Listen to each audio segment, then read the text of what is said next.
Bonjour à tout le monde. Bonjour maître François Michel, bonjour maître Renaud Lesqueren.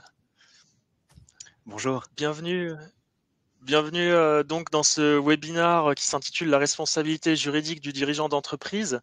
Ce webinaire durera environ 45 minutes. N'hésitez pas à nous mettre un message dans le chat si vous nous entendez, si vous nous voyez bien. Mais a priori, on a fait des tests, donc ça devrait marcher. Puis on n'en est pas à la première édition de webinaire. D'ailleurs, on revoit des gens qui participent régulièrement, ça fait plaisir. Avant de laisser la parole à mes collègues, je vais rapidement vous présenter l'outil, l'étude, les intervenants, et puis voilà, on pourra commencer. Donc Livestorm, pour ceux qui connaissent pas, vous avez un onglet de chat en bas à droite de votre écran si vous êtes sur ordinateur, où il y a juste votre prénom qui apparaît pour vous. Donc ça va vous permettre d'échanger, de rebondir, et aussi pour la session de Q&A à la fin. Je vous mettrai également mon adresse email dans le chat si vous voulez une attestation de participation au webinar.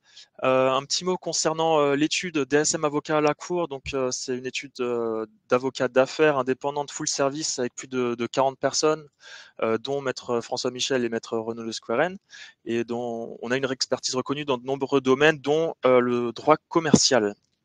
Voilà, pour les intervenants, maître Renaud Lesqueren, qui est associé du cabinet, qui a une expérience de plus de 20 ans en droit des sociétés et en droit commercial, et qui est accompagné de maître François Michel, qui est senior associate au sein de l'étude et qui dispose d'une expérience de plus de 4 ans dans le domaine de la responsabilité juridique du dirigeant d'entreprise.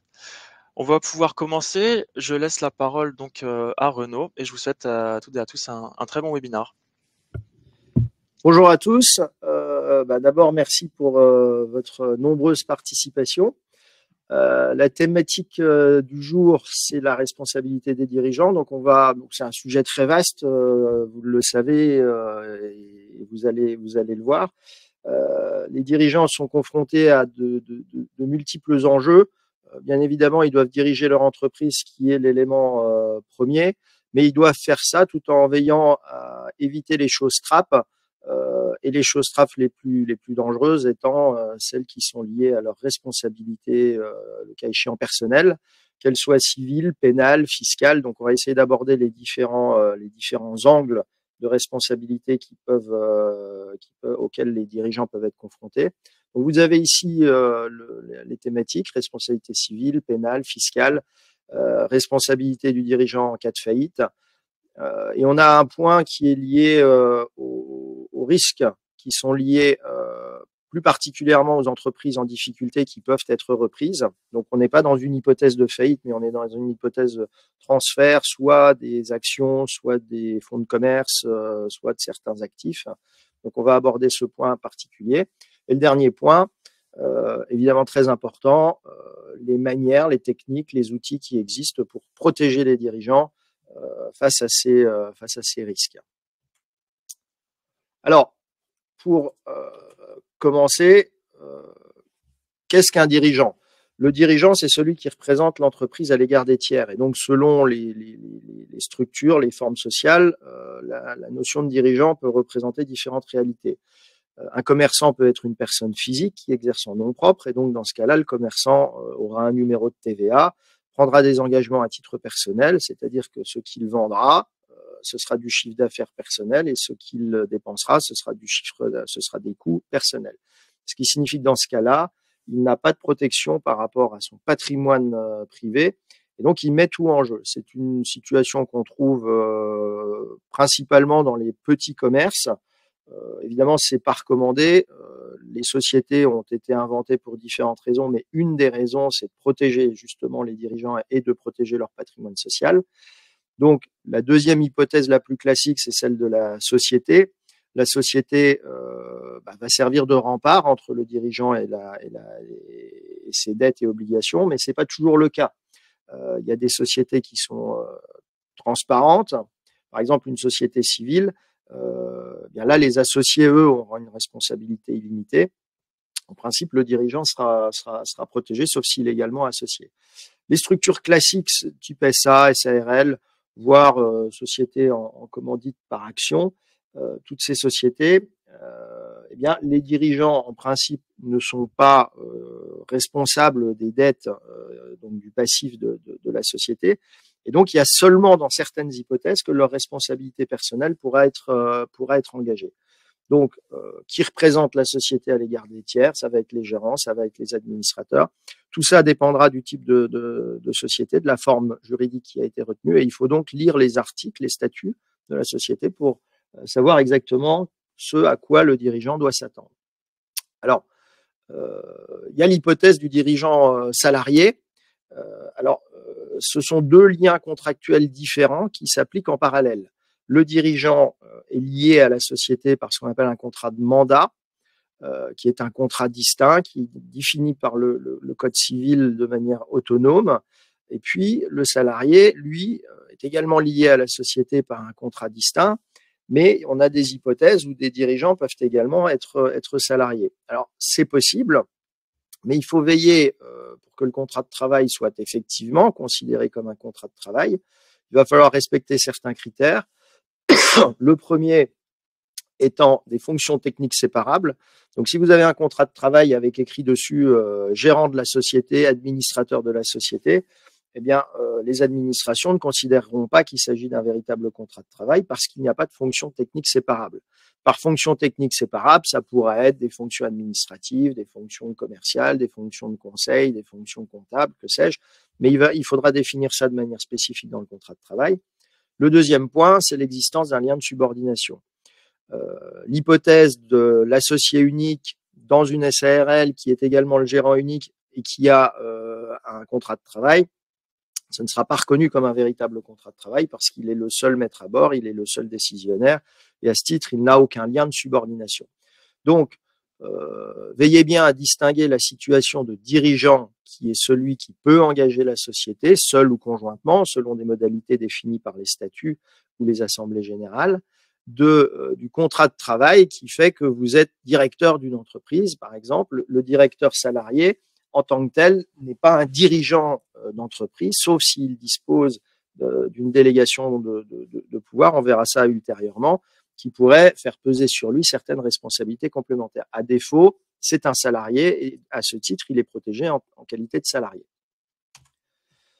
Alors, qu'est-ce que la responsabilité? Alors là, on a pris la définition juridique la plus large, la plus classique. La responsabilité se définit comme l'obligation de répondre d'un dommage devant la justice et d'en assumer les conséquences civiles, pénales ou disciplinaires.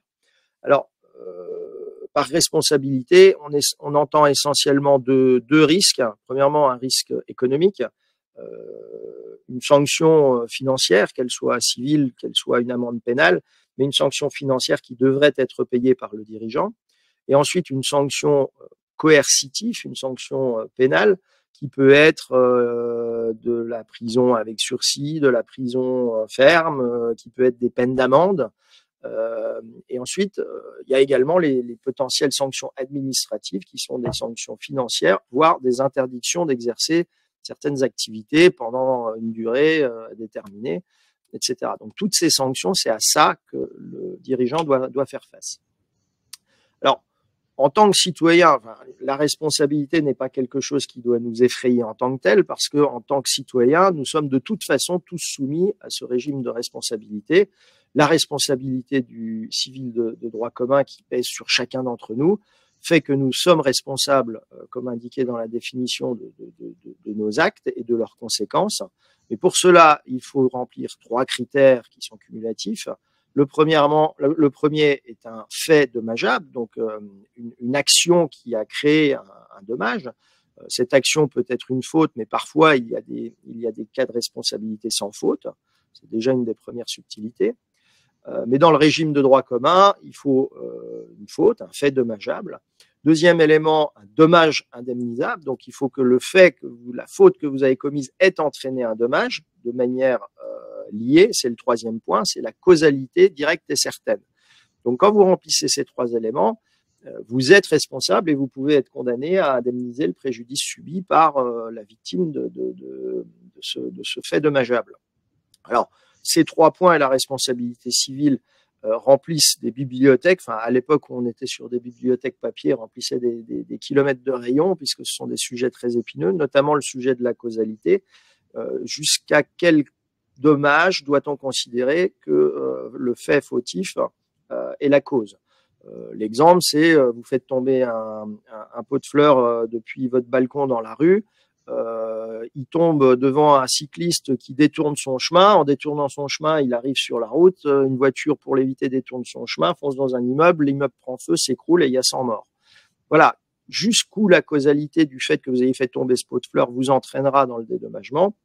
Et donc, il y a la jurisprudence qui va fixer des critères pour déterminer si oui ou non c'est un préjudice indemnisable parce que le lien est direct et certain. Et en l'occurrence, dans l'exemple que je vous ai donné, la jurisprudence considérera évidemment que le fait d'avoir fait tomber le pot de fleurs n'est pas la causalité de l'effondrement de l'immeuble et des 100 morts qui en ont découlé. Voilà. Le point suivant, et je vais laisser la parole à François, porte sur la responsabilité civile du dirigeant. Comme je l'ai indiqué en introduction, c'est un des éléments et on verra les autres par la suite. Merci beaucoup Renaud pour cette introduction. Donc voilà, tout à fait, on va rentrer dans le vif du sujet avec tout d'abord la responsabilité civile des dirigeants. Alors avant de détailler l'ensemble des différentes typologies de responsabilités, je reviendrai plus tard sur les modes d'introduction. Je précise d'ores et déjà que nous ne détaillerons pas certains types de responsabilités spécifiques tels que les conflits d'intérêts ou encore l'augmentation du capital dans le cadre du capital autorisé pour les sociétés anonymes qui en ont fait l'option. Comme l'a rappelé Renaud, les conditions de la responsabilité civile sont au nombre de 3 pour engager la responsabilité du dirigeant, à savoir une faute, un dommage réparable et un lien causal entre la faute et le dommage. Dans le contexte du droit des sociétés, pour mesurer la faute, on a vraiment égard à ce que l'on appelle l'intérêt social. Il s'agit du but de lucre collectif de l'ensemble des associés actuels et futurs de la société. Et donc, dans l'ensemble des actes que vont poser les dirigeants, l'intérêt social servira vraiment de boussole pour savoir s'il convient oui ou non de poser un acte et si oui ou non la société a intérêt à poser cet acte. Cela servira vraiment d'étalonnage au juge pour mesurer la faute potentielle ou non du dirigeant. Ensuite, quant au dommage réparable, celui-ci prend la plupart du temps la forme d'une réparation pécuniaire qui vient englober l'ensemble du dommage dont la victime se prévaut. Et enfin, en droit luxembourgeois, pour le lien de causalité, on a égard à la théorie de la causalité adéquate, selon laquelle le dommage ne se serait pas présenté tel qu'il s'est présenté à la victime sans la faute effectuée potentiellement par le dirigeant. Je procède aussi à l'énonciation de 3 principes préalables auxquels les juges font référence en matière de contentieux en droit des sociétés. Tout d'abord, au niveau de l'appréciation de la faute du dirigeant, l'erreur potentiellement commise par un dirigeant doit être manifeste. Et donc à ce niveau-là, la plupart des juridictions luxembourgeoises ont vraiment une intervention marginale par rapport à la faute commise par un dirigeant. Ils n'ont pas vocation à s'immiscer dans les activités de la société, ni même à remplacer l'organe de décision des sociétés. Ensuite, au moment de décider si un dirigeant a commis ou non une faute, les juges se remettent a priori dans les conditions et les circonstances préalables à la prise de décision du dirigeant pour décider si, compte tenu des circonstances et des éléments en sa possession, son comportement a été, oui ou non, fautif.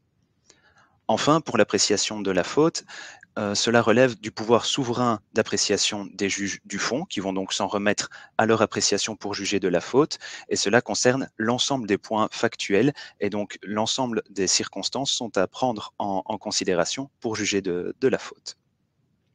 J'en viens maintenant à la première typologie de responsabilité, qui est la faute de gestion sur base d'une violation du mandat. Cette faute est reprise à l'article 441-9 alinéa 1er de la loi de 1915 et est érigée en tant qu'obligation de moyens. Cela veut dire qu'en pratique, les juges, pour considérer qu'il y a eu faute, vont faire référence à un critère abstrait qu'est tout administrateur ou tout dirigeant normalement prudent et diligent, soucieux des intérêts de la société. C'est donc un principe abstrait auquel les juges vont faire référence pour décider s'il y a eu une erreur ou non. Ainsi, on voit que les dirigeants ont une marge de manœuvre et quelque part le droit à l'erreur en droit luxembourgeois. Ils ne doivent pas être omniscients ou comme des robots absolument choisir telle décision sous peine d'engager directement leur responsabilité. Bien au contraire, ils ont justement la marge de manœuvre nécessaire pour pouvoir décider et le droit de se tromper est tout à fait reconnu. On verra que pour engager la responsabilité des dirigeants, une action ou une abstention peut suffire, peu importe sa durée et peu importe qu'elle ait été volontaire ou non. Ainsi, par exemple, sont érigés au rang de faute de gestion le fait de ne pas se présenter à un conseil d'administration, le fait de ne pas contester une facture erronée adressée à la société, ou encore le fait de conclure un contrat à des conditions défavorables à la société. Le deuxième type de responsabilité est celui de la faute de régularité pour violation de la loi ou des statuts. Par la loi, on entend le Code civil en général et l'ensemble des mesures législatives, dont plus particulièrement la loi de 1915 fait partie. La base légale n'est autre que le deuxième alinéa de l'article 441-9. Alors, pour juger de la faute de régularité, les juridictions sont plus sévères dès lors qu'elle est érigée au titre d'une obligation de résultat. C'est-à-dire que dans l'appréciation de cette faute, il suffira à la partie adverse de démontrer que telle disposition légale ou statutaire n'a pas été remplie pour consacrer la faute dans le chef du dirigeant. On voit que tant pour la faute de gestion que pour la faute de régularité, une prescription quinquennale est prévue à l'article 1400-6 de la loi de 1915, sur laquelle il y a lieu de faire attention au point de départ. Donc normalement, c'est à partir de la prise de décision du dirigeant, sauf si celui-ci a été caché des autres de mauvaise foi ou par dol. Et donc à partir de ce moment-là, c'est seulement à partir de la découverte des faits que le chrono pour la prescription de 5 ans commencera à s'écouler. Ça a tout à fait son importance en pratique et il convient d'y être attentif. Ensuite, on voit également à titre subsidiaire la responsabilité de droit commun qui s'applique à tout un chacun et qui vise toutes les fautes commises en dehors des fonctions et du mandat qui est confié par la société aux dirigeants. On voit que cela peut constituer d'une part en matière contractuelle la mauvaise exécution d'un contrat ou en l'absence de contrat, on partira alors sur la matière délictuelle qui concerne l'ensemble des engagements que peut prendre un dirigeant en l'absence d'un contrat. Alors, pour les fautes, on en vient maintenant au mode d'introduction de la responsabilité. Ici, nous abordons tout d'abord la responsabilité introduite par la société à l'égard de ses dirigeants, avant d'aborder plus loin l'action introduite par l'actionnaire à l'égard des dirigeants de la société, et enfin, l'action visée par tout tiers à l'égard des dirigeants de la société. Ici, on envisage l'hypothèse de l'action sociale, également appelée actio mandati, dans le cadre d'une faute de gestion. Il conviendra de se poser la question de savoir quels sont les dirigeants qui sont particulièrement visés par la faute alléguée. En matière de faute de gestion, s'agissant d'une décision qui a été posée par un dirigeant en particulier, il est de principe qu'il n'y a pas de solidarité qui s'applique. Ainsi, la responsabilité collective n'est pas présumée. Il faudra donc démontrer la faute personnelle du dirigeant en question et voir si, le cas échéant, ce dirigeant avait délégué ses pouvoirs. Nous reviendrons plus en détail sur la délégation de pouvoir et les conditions qu'elle doit remplir pour pouvoir exonérer la responsabilité du dirigeant. On attire votre attention sur la commission d'une faute commune si plusieurs dirigeants ont concouru à la prise de décision litigieuse. Alors, en matière de faute de régularité, le concept est tout autre. Les dirigeants sont présumés avoir commis une faute solidaire dès lors que la personne qui est visée ici est l'organe de gestion en tant que tel pris dans son ensemble. On entend pour les sociétés anonymes le conseil d'administration ou pour les sociétés à responsabilité limitée, en cas de pluralité de gérants, le collège de gérance. Sont ici visés l'ensemble donc des actes qui ont violé la loi ou les statuts, comme par exemple une convocation. Ces actes sont donc réputés avoir été posés par l'ensemble de l'organe, ce qui entraîne donc une solidarité des dirigeants. Pour y échapper, le dirigeant devra donc démontrer plusieurs conditions. Il devra démontrer qu'il n'a pas participé lui-même aux infractions, qu'aucune faute ne lui est imputable. On a égard aux causes exonératoire de responsabilité à ce titre. Et enfin, le dirigeant devra dénoncer cette infraction à l'Assemblée générale la plus proche afin que celle-ci en ait connaissance. Si l'Assemblée générale la plus proche est à plusieurs mois d'écart, il conviendra alors au dirigeant visé de provoquer lui-même la convocation de cette Assemblée générale. Donc ici, on se situe dans l'hypothèse selon laquelle la société elle-même va engager la responsabilité de ses dirigeants. Donc le principe de base, c'est le fait que les dirigeants ont l'obligation légale et statutaire d'agir dans l'intérêt social de la société. L'hypothèse de responsabilité spécifique visée ici est celle d'un préjudice collectif de la société avec l'ensemble de ses actionnaires qui ne subiraient pas spécifiquement un préjudice distinct. Eu égard au fait qu'on se situe toujours dans le cercle de la société, il n'y a aucune nécessité de viser la faute du dirigeant de manière détachée de ses fonctions, dès lors que cela recoupe également le mandat qui est confié au dirigeant. Pour pouvoir agir, les actionnaires doivent se réunir dans le cadre d'une assemblée générale et élire à la majorité absolue et prendre acte à la majorité absolue d'une décision d'intenter un recours à l'encontre du ou des dirigeants visés. Par la suite, l'organe qui assure la gérance devra exécuter cette résolution de l'Assemblée générale. Se pose ici la question de savoir quel est l'effet d'une décharge, également appelée quitus, consentie par l'Assemblée générale. Donc tout d'abord, pour que la décharge soit effective, il faut que les dirigeants aient valablement rendu compte de leur gestion et que l'Assemblée générale ait pu se positionner en toute connaissance de cause. Il y a lieu de distinguer d'une part les fautes de gestion, dans laquelle la gestion du dirigeant est remise en cause. Dans ce cas, il faudra absolument que le dirigeant ait communiqué de manière fidèle aux actionnaires sur sa gestion. On pense par exemple à une omission coupable dans les comptes annuels, et dès lors qu'il y aurait une omission, eh bien, la décharge ne pourrait pas valoir à l'encontre du dirigeant pour toutes les fautes qui sont liées à cette omission. D'autre part, il y a également la faute de régularité qui vise donc, comme vous le savez, toute méconnaissance de la loi ou des statuts.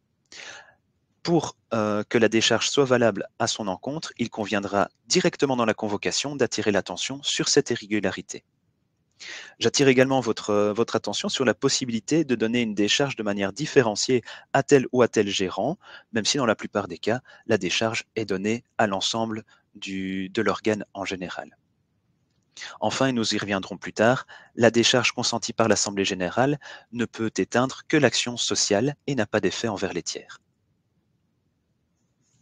Alors, toujours dans le cadre de la société, en cas d'abstention coupable de la majorité et de passivité de leur part, les actionnaires minoritaires se sont vus reconnaître depuis quelques années la possibilité de pouvoir introduire pour le compte de la société et dont la société sera bénéficiaire, une action, pour autant qu'ils détiennent au moins 10% des actions de la société et qu'ils ne soient pas majoritaires. Enfin, j'attire également votre attention sur le fait que si les actionnaires minoritaires ont signé une décharge qui est valable, eh bien à ce moment-là, ils ne pourront pas non plus intenter d'action au nom de la société. J'en viens maintenant à l'action individuelle de l'associé, qu'il convient donc de distinguer de l'action précédente qui était faite au nom et pour le compte de la société en général. Ici, on vise vraiment le préjudice spécifique de l'associé en tant que tel, qui va non pas directement influencer le patrimoine de la société, mais son patrimoine propre directement. Pour ce faire, l'associé aura donc recours à la responsabilité de droit commun et devra en plus préciser certaines conditions pour pouvoir se prévaloir de ce régime. Il devra justifier d'un préjudice qui lui est personnel et direct.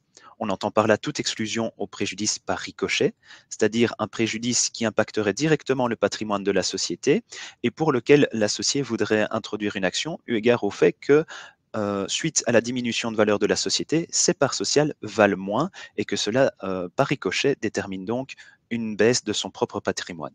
Cette action n'est malheureusement pas recevable. Et enfin, contrairement donc à l'action précédente, on vise ici un préjudice qui lui soit propre et bien distinct de celui de la société. Enfin, le dommage que subit l'associé doit être réel. On entend par là toute exclusion du dommage purement hypothétique et futur. J'en viens maintenant avec le dernier mode d'introduction de la responsabilité des dirigeants, qui est celui de tout tiers à la société.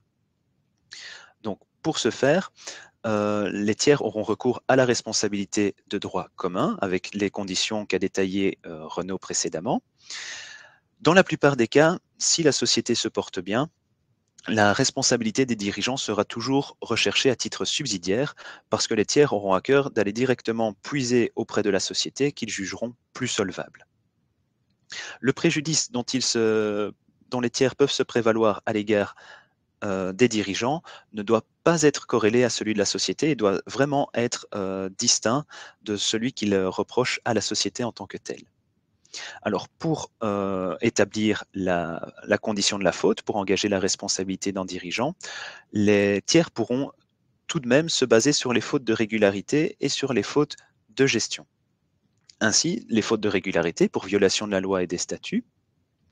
Ce type d'hypothèse se rencontre le plus souvent dans le cadre d'une société en faillite, où à ce moment-là, il apparaît que le dirigeant est alors le défendeur le plus solvable. Elle est en principe initiée par le curateur, qui va donc représenter les intérêts de la masse et des actionnaires, sauf si le tiers arrive à prouver un préjudice qui lui soit distinct et qui lui soit propre, auquel cas il pourra alors directement engager la responsabilité du dirigeant. Pour la responsabilité pour faute de gestion, il y a lieu d'avoir trait à la théorie de l'organe. Donc normalement, lorsque l'on est dirigeant, les actes que l'on commet sont tous englobés au nom et pour le compte de la société. Ils sont regroupés suivant la théorie de l'organe, qui va absorber leur responsabilité le cas échéant. Dès lors, si on reproche une faute de gestion qui ne soit pas détachable à un dirigeant, on ne pourra assigner que la société et le dirigeant sera donc protégé. Ici sont visées les fautes détachables des fonctions, c'est-à-dire les fautes qui soient directement personnelles aux dirigeants et en dehors de leur mandat de dirigeant. Ainsi, il faut donc une faute qui soit séparable de leurs fonctions habituelles, qui n'entre donc pas dans les actes protégés par la théorie de l'organe, et sont donc considérées comme fautes détachables les fautes d'une particulière gravité qui soient incompatibles avec l'exercice normal des fonctions sociales. Il faut également que cette faute soit commise en toute connaissance de cause et intentionnelle. Et enfin, la troisième condition répète un petit peu les deux premières en indiquant que cette faute doit être incompatible avec l'exercice normal des fonctions sociales. Voilà qui clôture le volet sur la responsabilité civile des dirigeants. Je vais maintenant continuer avec leur responsabilité pénale, qui est tout un autre volet. D'une part, il est également possible de dissocier la responsabilité personnelle suite à un acte qu'aurait directement commis un dirigeant que celui du fait d'autrui qu'un dirigeant devrait supporter suite à un acte fautif de la part d'un salarié de l'entreprise. J'en viens d'abord avec la responsabilité du fait personnel. On voit que cette responsabilité peut être suivie conjointement avec celle de la société. Les deux peuvent donc concourir lors de la même action. Et l'ensemble des cas particuliers de responsabilité personnelle sont listés aux articles 1500-1 à 14 de la loi de 1915.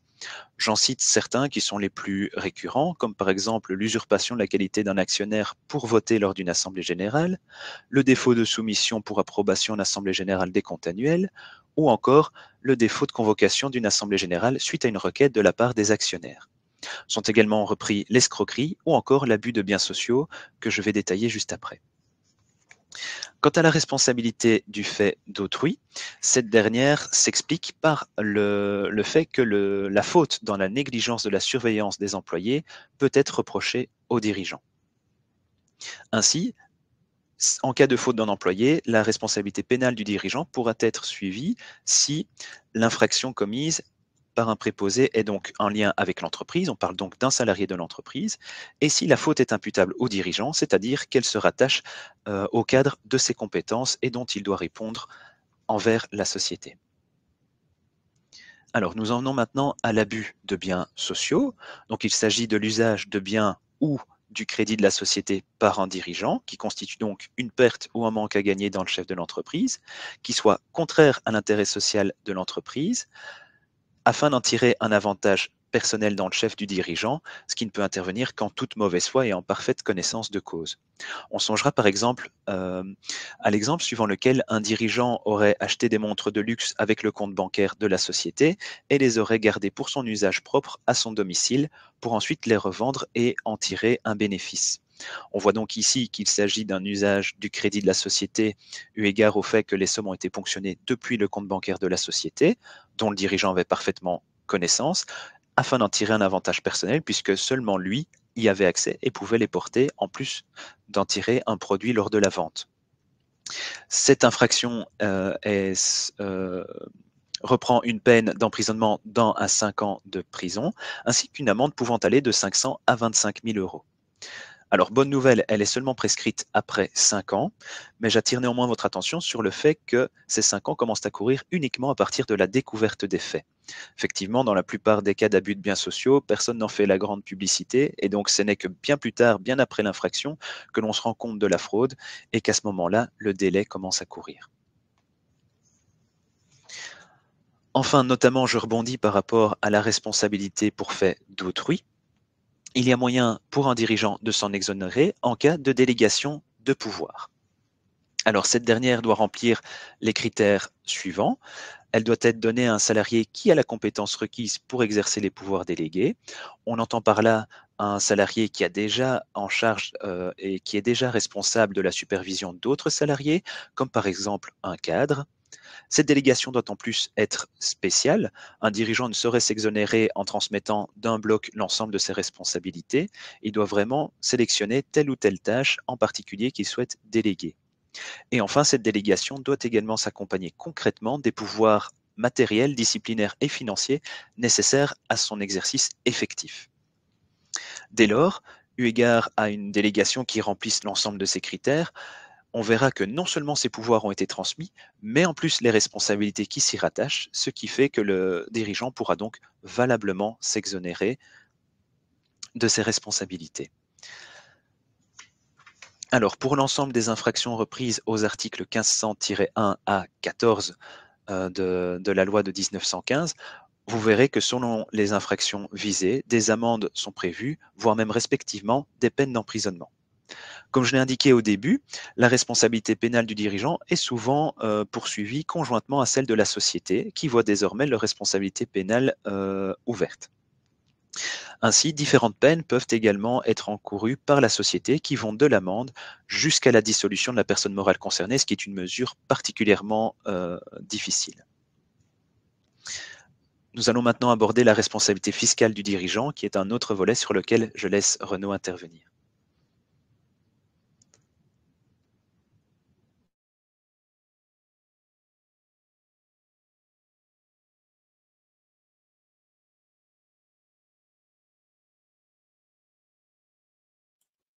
Voilà, ça y est, j'ai activé le micro. Donc je disais juste avant de reprendre la responsabilité fiscale, je voulais faire un point sur la délégation de pouvoir.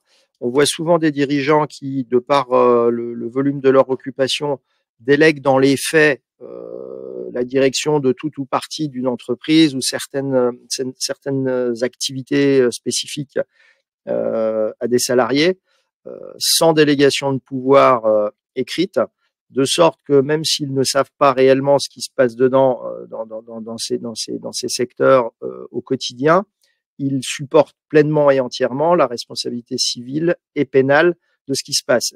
Typiquement dans des usines, dans des ateliers de fabrication, ce genre de choses, alors même qu'ils ne sont pas en mesure de veiller notamment aux conditions de sécurité, etc., sur une base quotidienne. Donc, dans ces hypothèses, il est très important de documenter ces délégations de pouvoir parce que sans document écrit préalable, si jamais il y a un pépin, ils pourront pas s'exonérer de leurs responsabilités.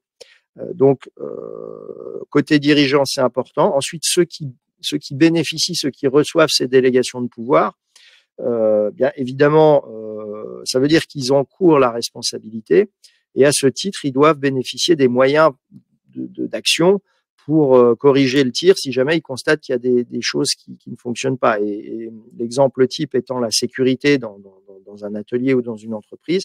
S'ils constatent des défaillances de sécurité, il faut qu'ils remontent ça également par écrit, que ce soit bien documenté à leur direction pour que la direction leur mette les moyens à disposition pour qu'ils puissent remplir leurs tâches. Encore une fois, comme l'a expliqué François, la délégation, pour être pleine et entière, doit faire en sorte que celui qui la reçoit bénéficie des moyens structurels, économiques, etc., humains, le cas échéant, pour pouvoir remplir sa fonction correctement. Alors, le point suivant, c'est la responsabilité fiscale du dirigeant. Au sein du cabinet, on a des avocats qui sont dédiés. On a un de mes associés est fiscaliste, spécialiste en contentieux fiscal, Alex Pham. Et donc on voit pas mal de choses. Ici, on va aborder, je dirais, les grandes lignes dans le contexte de ce webinaire qui est relativement court. Maintenant, si vous pensez que ça peut avoir du sens et que c'est utile, je vous invite à nous mettre un petit mot dans le chat ou à nous envoyer un email pour nous faire part de cette demande. Et le cas échéant, on pourra faire un webinaire dédié à la responsabilité fiscale des dirigeants. Parce que nous, en tout cas, ce qu'on voit au sein du cabinet, c'est qu'il y a une recrudescence de litiges qui, normalement, n'auraient pas dû avoir lieu, en tout cas, n'auraient pas eu lieu il y a 2-3 ans, que ce soit sur des problématiques d'erreurs, notamment en matière de TVA, qui se retrouvent poursuivis alors même qu'il n'y a aucune intention manifeste ni même démontrée. Donc, c'est des sujets qu'on voit. Ça ne veut pas dire que les juridictions vont suivre, mais en tout cas, il peut y avoir des poursuites qui sont lancées par le parquet. Donc, c'est une problématique particulière. Encore une fois, si vous souhaitez qu'on fasse un webinaire dédié à ça pour entrer plus dans le détail, faites-nous le savoir et on s'en occupera. Alors, les obligations du dirigeant en matière fiscale. Le dirigeant, il faut bien comprendre que le dirigeant a la responsabilité de remplir ses obligations fiscales au nom et pour le compte de la société. En gros, il s'agit de payer les dettes publiques. Par dette publique, ce sont les dettes vis-à-vis de l'État et de ses différentes administrations.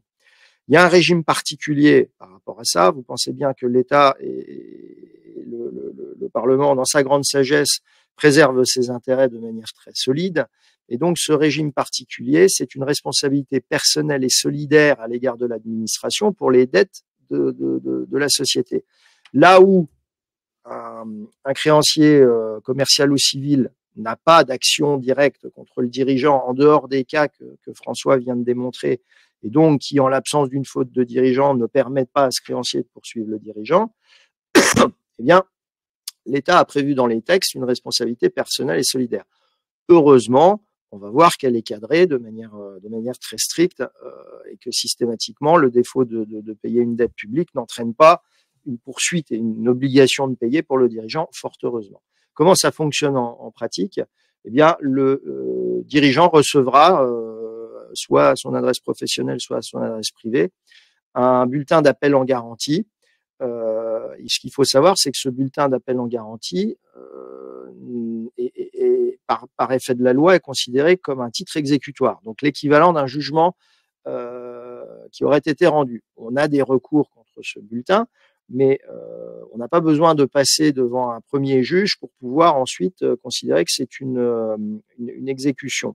Ce qui signifie que s'il n'y a pas un recours en justice qui est fait, eh bien cet appel devient exécutoire et un huissier peut venir chez le dirigeant et saisir ses biens. Donc si un dirigeant reçoit ce type de document, il faut aller le chercher à la poste, il faut le lire et il faut contacter un avocat pour se défendre. Parce que sinon, si on ne se défend pas, dans ce cas-là, ça se transforme en jugement exécutoire. Alors, comme je le disais, il y a des conditions, fort heureusement, qui doivent être remplies pour pouvoir engager la responsabilité fiscale du dirigeant.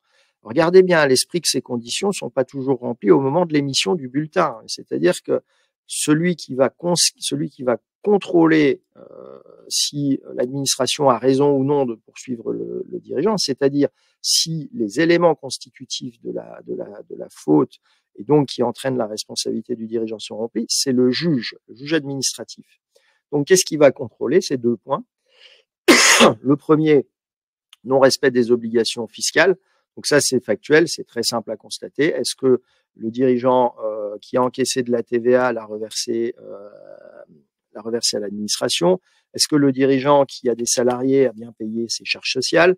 Est-ce que le dirigeant qui doit payer des impôts a bien payé ses impôts? Donc ça, c'est factuel, c'est oui ou c'est non, c'est blanc ou c'est noir. Maintenant, il y a la notion de comportement fautif. Et donc, sans comportement fautif, il n'y a pas de responsabilité personnelle du dirigeant. Et donc, le comportement fautif, on donne quelques exemples ici: ne pas déposer les déclarations d'impôts, ne pas fournir les pièces justificatives et les explications demandées, ne pas payer les impôts dus. Alors, ne pas payer les impôts dus, pour autant, encore une fois, qu'il n'y ait pas de raison d'explication objective. Donc, le risque principal en matière fiscale pour un dirigeant, particulièrement un dirigeant qui dirige une entreprise qui a des difficultés financières, c'est d'utiliser le crédit public qu'il obtient, par exemple, par le paiement de la TVA, pour continuer son activité. Par exemple, il doit des charges sociales, mais il ne les paye pas, et cet argent, il l'utilise pour continuer son activité. Ça, ce sont des actes qui seront quasi systématiquement considérés comme fautifs. Donc, en tant que dirigeant, ça fait plus de 20 ans que je le dis, veillez bien à payer prioritairement les charges publiques, les dettes publiques. C'est malheureux à dire, mais prioritairement parce que c'est factuel et la faute peut ensuite découler sur une responsabilité personnelle. N'utilisez pas le crédit public, TVA, charges sociales, impôts, pour continuer l'activité de la société. Et le danger systématique, c'est l'entreprise qui attend un gros paiement, l'entreprise qui attend un gros contrat, etc., qui essaie de survivre 1 mois, 2 mois, 3 mois, 6 mois, 1 an, grâce à cet argent public.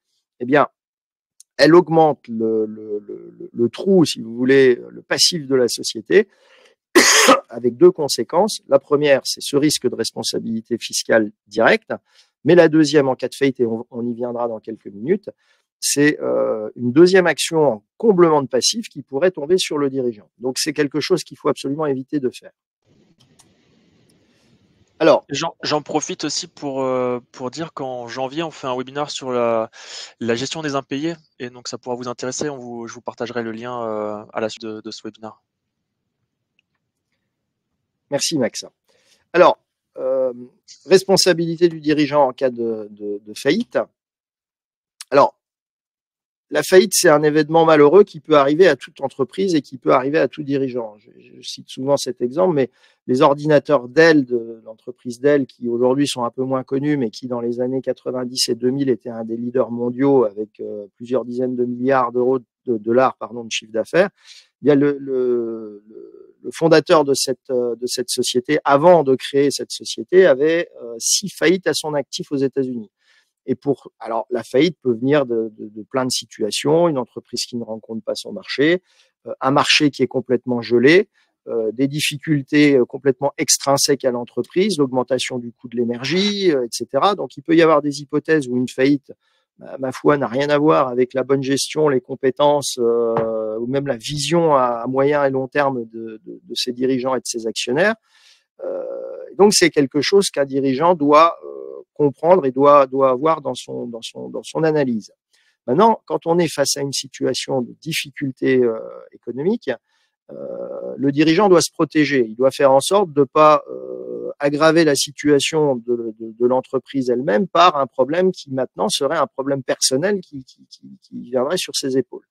Donc, le risque pour le dirigeant, c'est ce qu'on écrit ici, c'est la faillite personnelle, l'extension de la faillite. Donc, on va considérer dans un certain nombre de cas qu'il est considéré comme mélangé, consubstantiel avec l'entreprise. Il y a d'autres hypothèses, il y a le comblement de passif et il y a un certain nombre de sanctions. Donc, sur l'extension de la faillite, les critères sont définis par le Code de commerce, applicables aux dirigeants de droit et de fait. Donc, dirigeants de droit, c'est ceux qui sont nommés, c'est ceux dont on parlait en introduction, qui ont le pouvoir d'engager la société. Dirigeants de fait, ce sont les personnes que la justice, pour lesquelles la justice arrivera à démontrer que ce sont elles qui donnent réellement les instructions. Et donc, il y a plein d'hypothèses de dirigeants de fait. Il y a eu des hypothèses de dirigeants de fait où des banques ont pu être condamnées. Pourquoi ? Parce que, compte tenu des engagements bancaires, c'est la banque qui disait ce contrat tu le signes, ce contrat tu ne le signes pas, et donc de facto devenait dirigeant de fait. Il y a également des hypothèses de gens qui dirigent des entreprises alors qu'ils n'en ont pas le droit pour diverses raisons. Peut-être qu'ils ont subi des interdictions de diriger dans le cadre d'autres faillites, et qui en fait sont quand même les grands ordonnateurs, ceux qui donnent les instructions, parfois même ceux qui peuvent mouvementer les comptes bancaires. Donc dans ces cas-là, ils sont considérés comme dirigeants de fait. Mais la charge de la preuve, dans ce cas-là, incombera au curateur, enfin à celui qui prétendra que cette situation est acquise. Deuxième élément, donc c'est une procédure qui est une sanction qui est facultative, c'est-à-dire qu'elle n'est pas systématique, elle n'est pas automatique, fort heureusement, et elle ne peut intervenir que si des conditions très strictes sont remplies. Il faut avoir fait des actes de commerce dans son intérêt personnel. Donc, en pratique, c'est l'abus de biens sociaux dont parlait François. L'hypothèse de la confusion des patrimoines.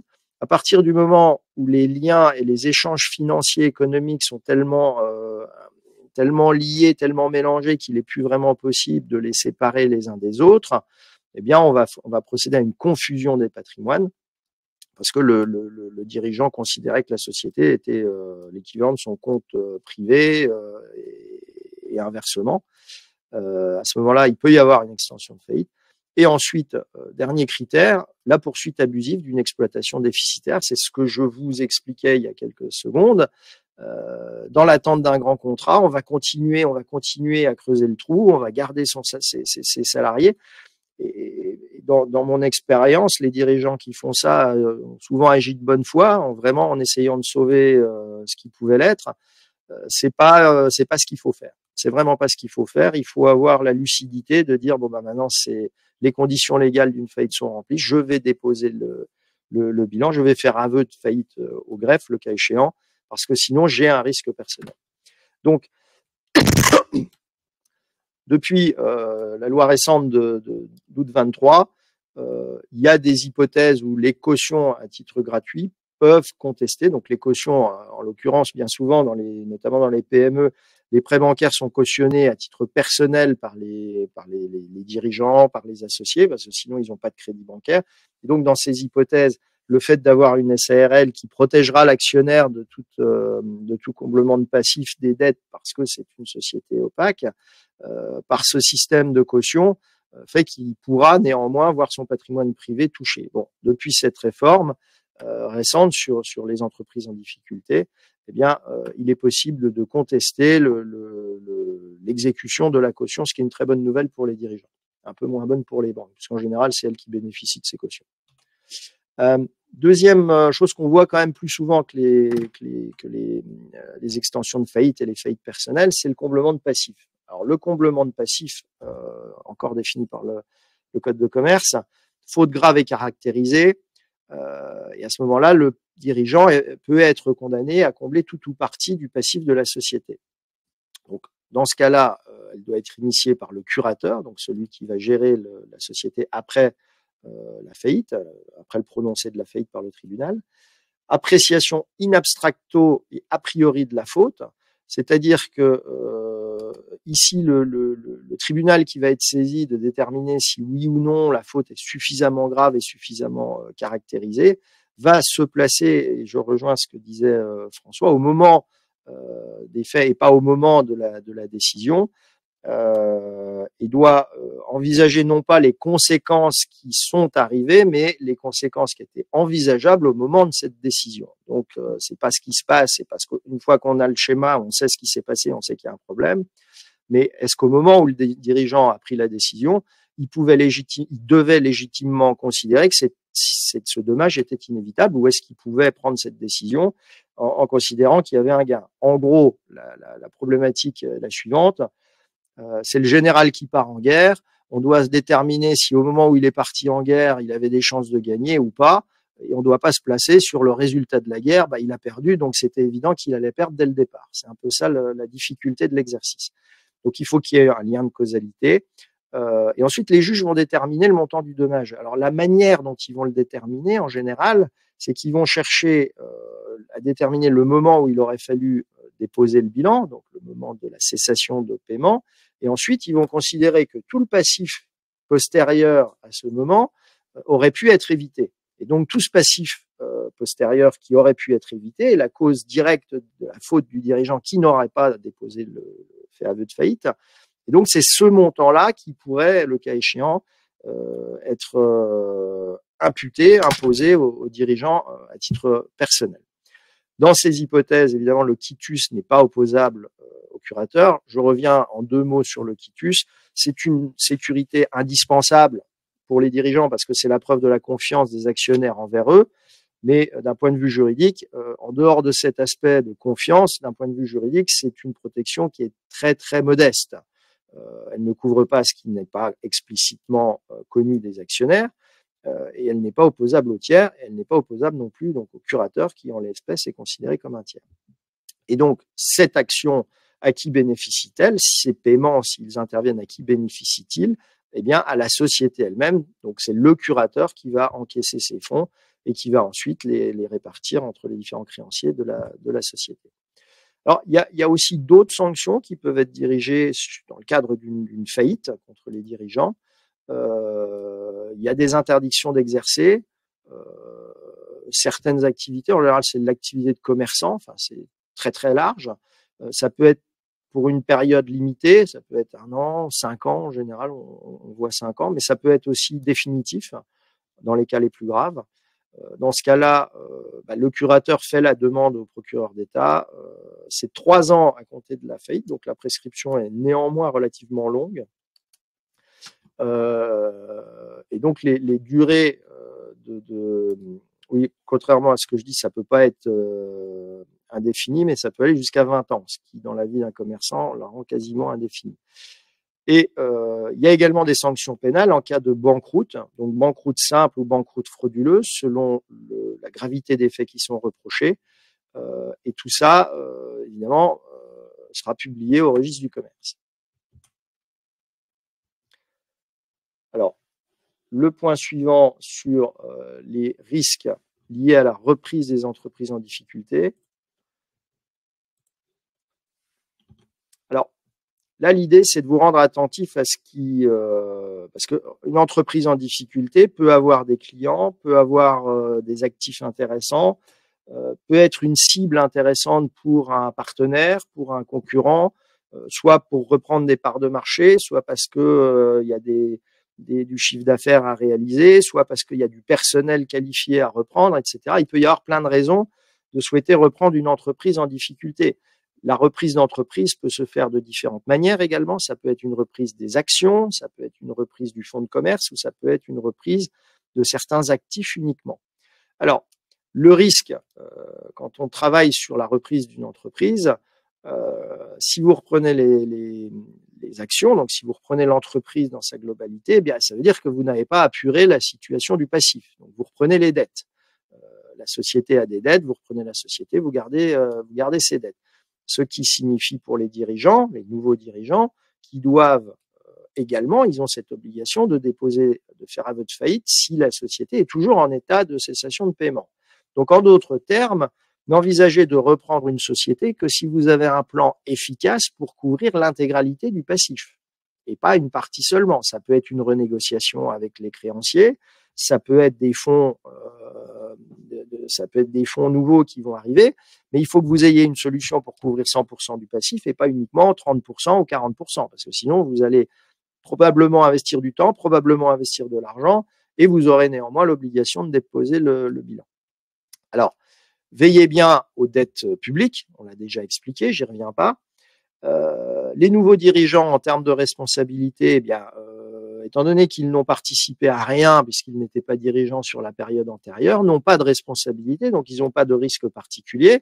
Comme on l'a dit, les anciens dirigeants conservent leurs risques, même s'ils sont plus dirigeants. Il suffit pas de démissionner pour que le risque de ce qui s'est passé au moment où ils étaient dirigeants cesse. Maintenant, les nouveaux dirigeants ont cette obligation notamment de veiller au contrôle de la situation de cessation de paiement parce que sinon, eux aussi, ils pourraient avoir les mêmes problématiques. Alors, un point important en pratique, quand on ne souhaite pas reprendre une société, donc les parts d'une société, on peut envisager de reprendre certains actifs, on peut envisager de reprendre le fonds de commerce. À partir du moment où ce que vous reprenez dans une entreprise ne lui permet pas de continuer son activité, elle n'a plus aucune chance de gagner de l'argent. Donc en gros, si vous reprenez l'actif d'une société, prenez tout son matériel par exemple, elle pourra plus travailler, elle n'aura plus aucune chance de réaliser des profits, donc elle n'aura plus aucune chance de payer ses dettes. Si le montant que vous lui donnez pour ses actifs ne lui permet pas de couvrir son passif, eh bien, elle tombera en faillite et la transaction que vous avez faite pourra, dans certaines conditions, on pourra demander l'annulation, voire dans certaines conditions, sera automatiquement annulée. Donc, il y a un risque quand vous reprenez des actifs d'une société. Ça, c'est le premier point. Il ne faut pas simplement se dire, j'ai une bonne affaire à faire, je la fais, parce que vous pourriez vous retrouver le lendemain au tribunal en annulation de cette opération. Premier élément. Deuxième élément, les contrats de travail. À partir du moment où vous reprenez le fonds de commerce d'une entreprise, et donc si vous reprenez l'ensemble des actifs, c'est une partie du fonds de commerce, vous pouvez vous retrouver très très vite dans une situation de transfert d'entreprise au sens du droit du travail, et vous vous retrouvez dans ce cas-là sans avoir rien signé de particulier, ni nouveau contrat, sans même avoir mis une référence dans le contrat par lequel vous achetez les actifs, vous allez vous retrouver avec l'ensemble du personnel de la société sur votre payroll et par effet de la loi. Et vous pourrez rien y faire. Et non seulement vous aurez le personnel sur votre payroll à compter d'une certaine date, mais vous serez également responsable des impayés vis-à-vis de ce personnel au moment où vous le reprenez. Donc l'analyse en matière de droit du travail, quand vous reprenez des actifs d'une société qui est en difficulté, c'est extrêmement important de le faire avec rigueur et avec précision pour ne pas se retrouver face à ce genre de surprise, risque d'annulation de la transaction globale et risque de reprise du personnel sans l'avoir souhaité. On travaille régulièrement sur des reprises d'actifs avec transfert du personnel, mais dans ce cas-là, il faut que ce soit parfaitement clair dans l'esprit de tout le monde pour qu'il n'y ait pas de surprise économique derrière. Et là, je cède la parole à François. Merci Renaud. Donc voilà, on en vient maintenant à la protection des dirigeants. On termine sur une note un peu plus douce avec, je l'espère, quelques bonnes nouvelles. Donc nous vous détaillons ici plusieurs pistes pour vous prémunir et vous protéger contre l'ensemble des responsabilités que nous avons évoquées précédemment, et il y en a malheureusement quelques-unes. Alors la première, on l'a déjà abordée, n'est autre que la décharge accordée par les associés en assemblée générale. Donc comme l'a précisé Renaud, il faut vraiment relativiser ses effets par le fait qu'elle ne couvre que l'action sociale et n'est pas opposable aux tiers, et par également l'obligation de connaissance de cause que doit en avoir l'Assemblée générale pour couvrir soit une faute de gestion, soit une faute de régularité. Il existe également des clauses limitatives de responsabilité qui peuvent être présentes dans les statuts ou dans un contrat de société par la suite. La plupart de ces clauses reprennent en fait l'engagement pour la société de prendre en charge les conséquences pécuniaires liées à l'engagement de la responsabilité d'un dirigeant venant quelque part en lieu et place payer envers la victime les sommes dont le dirigeant serait tenu. Pour éviter ce genre de problème, il est également possible d'agir en amont, avant l'opération litigieuse, en sollicitant en fait l'autorisation préalable de l'Assemblée générale pour agir et poser l'acte. Ainsi, c'est quelque part une décharge qui sera donnée en amont et une promesse des actionnaires de ne plus se retourner contre les dirigeants en validant l'acte en question. Il conviendra malgré tout de faire attention au fait que cette autorisation doit être unanime, sinon par la suite, les actionnaires minoritaires ou majoritaires qui n'auraient pas ratifié cette autorisation pourraient, le cas échéant malgré tout, utiliser l'action sociale à l'encontre des dirigeants. Il existe également sur le marché diverses assurances qui prennent en charge la responsabilité civile des dirigeants. Malheureusement, pour la responsabilité pénale, la souscription de telles assurances n'est pas possible parce que cela est tout simplement contraire à l'ordre public. Il existe également des lettres d'indemnité. Cela se rapproche assez fort des clauses limitatives de responsabilité et ce n'est d'autre que en fait, l'engagement unilatéral, soit de la société, soit de son actionnaire majoritaire, de prendre en charge et de couvrir les conséquences pécuniaires d'une potentielle mise en cause de la responsabilité d'un dirigeant. Enfin, et malheureusement parfois c'est l'unique solution, la démission du dirigeant de ses fonctions est également un mécanisme de défense du dirigeant. Comme l'a indiqué Renaud, j'attire votre attention sur le fait que même si le dommage peut survenir postérieurement à la démission, si ce dernier trouve sa cause dans une faute posée par un dirigeant pendant sa mission, ce dernier ne pourra pas être exonéré et restera malgré tout tenu. Il y a également lieu d'attirer votre attention sur le fait que la démission du dirigeant n'est opposable au tiers qu'à compter de sa publication au RCS, malgré le fait qu'elle le soit directement à la société à compter de l'Assemblée générale qui en prend bonne note. Enfin, la démission ne peut pas non plus compromettre les intérêts de la société, ne peut pas se faire sous n'importe quelle condition. Ainsi, un gérant ou un administrateur qui viendrait à démissionner en mettant en danger la société engagerait malgré tout potentiellement sa responsabilité en faisant un pareil acte. Je donne aussi à considérer que la démission, par exemple, d'un gérant unique d'une société à responsabilité limitée ne pourra être effective qu'à compter du moment où on pourra pourvoir à son remplacement, sous peine de pouvoir créer une situation de blocage de la société. Donc voilà, la bonne nouvelle reste malgré tout le fait que la responsabilité des dirigeants est soumise à la prescription quinquennale. Et il faut toujours attirer votre attention sur le fait que si les choses ont été cachées de mauvaise foi ou s'il y a eu dol, cette prescription ne commence à démarrer non pas à partir de l'acte qui est posé, mais à partir de la connaissance des faits. Voilà, je vais maintenant laisser Renaud conclure sur ce sujet. Je vous remercie. Alors, merci encore une fois de votre participation. Évidemment, la responsabilité des dirigeants, c'est un véritable sujet. Donc, ce sont des fonctions qui sont loin d'être neutres. Pour autant, diriger, c'est quand même quelque chose d'extrêmement intéressant. Et la responsabilité qui est autour du dirigeant ne doit pas paraître absolument dramatique et fondamentalement dangereuse. C'est pour ça qu'il y a qu'on a fait ce genre de séminaire pour rendre attentif au comportement qu'il faut avoir et au comportement qu'il faut éviter pour être serein dans ses fonctions de dirigeant. La dernière partie que vient de présenter François nous semble aujourd'hui quand même très importante. Donc, tous les dirigeants qui écoutent ce webinaire, je les invite à y réfléchir et le cas échéant à se protéger par des assurances, par des lettres de garantie, etc. C'est important.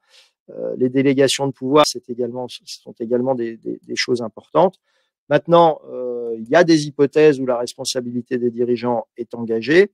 C'est pas parce que la responsabilité est engagée que ultimement le dirigeant devra payer quelque chose. Entre les deux, il y a le contrôle du juge.